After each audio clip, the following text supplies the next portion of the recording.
6,000కు పైగా పోస్టులతో మరో డిఎస్సి. వారంలో ప్రస్తుత డిఎస్సి ఫలితాలు. డిప్యూటీ సీఎం భట్టి సర్కారు విద్యా సంస్థలకు ఫ్రీ కరెంట్ ఇస్తామని వెల్లడి. 10 ఏళ్లు ప్రమోషన్లు బదిలీలు లేక టీచర్లు ఇబ్బందులు పడ్డారు. మేము 30,000 మందికి ప్రమోషన్లు, 45,000 మందికి బదిలీలు చేపట్టాం. విద్యారంగంలో ఏ సమస్యలున్నా పరిష్కరించేందుకు సిద్ధం.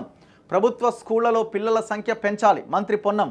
రవీంద్ర భారతిలో ఘనంగా గురు పూజోత్సవం.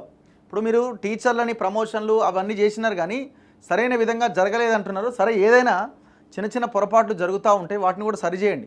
పిల్లలు ఎక్కువ ఉన్న దగ్గర టీచర్లు లేరు, పిల్లలు 3-4 పిల్లలు ఉన్న దగ్గర 5-10 మంది టీచర్లు ఉన్న స్కూళ్ళు మనకి ఈ మధ్య వార్తలు వస్తూ ఉన్నాయి. మరి ఎందుకు అట్లా ఉన్నది? ఎక్కడ తేడా వచ్చింది? అండ్ ఇంకొకటి మీరు ఏమంటున్నారంటే, మీరు ఎడ్యుకేషను ఇదంతా అద్భుతంగా తయారు చేస్తామంటున్నారు. మీరు ఫస్ట్ పాయింట్ ఎక్కడ? ప్రతిదానికి ఏం కావాలో? పైసలు కావాలి.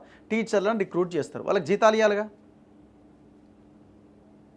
స్కూళ్ళని మేము మెరుగుపరుస్తాం, విద్యార్థులకి పాఠాలు గట్టిగా చెప్పాలి. ఆడ చాక్పీస్ లేకపోయే, నా బోర్డు లేకపోయే, బోర్డు మీద రాస్తే పడకపోయే, ఆడ ఫ్యాన్ తిరగకపోయే, వర్షం వస్తే కురోబట్టే, డోర్లు లేకపోయే, కిటికీలు లేకపోయే, మరి చదివి ఎట్లా?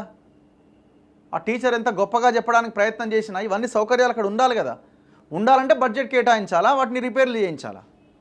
మరి అది కనబడతలేదు కదా. గురుకులాలు ఉన్నాయి, తిండి చక్కగా లేకపోయే, మరి వాళ్ళ పరిస్థితి ఏంది? తిండి లేకపోతే స్కూల్లో క్లాస్ రూమ్లోకి వచ్చిన విద్యార్థి ఏం తినకుండా, ఆరోగ్యం బాగలేకపోతే ఎట్లా చదువుకుంటాడు? ప్రతిదానికి లింకే కదా. లెక్చర్లు ఏమో పెద్ద ఎత్తునుంటాయి, చూస్తున్న బడ్జెట్ ఏమో 7%. ఎట్లా ఇది 7% ఎడ్యుకేషన్కి కేటాయించి ఏ రకంగా అద్భుతాలు చేస్తామన్న ప్రకటన మీరు చేస్తున్నారు? ఫస్ట్ దీనికి ఆన్సర్ చెప్పాలి. బడ్జెట్ సవరించాలి.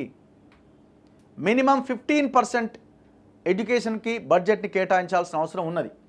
సో మొత్తానికైతే 6,000కు పైగా పోస్టులతో మరో డిఎస్సి వేస్తామని డిప్యూటీ సీఎం భట్టి విక్రమార్క ప్రకటించారు.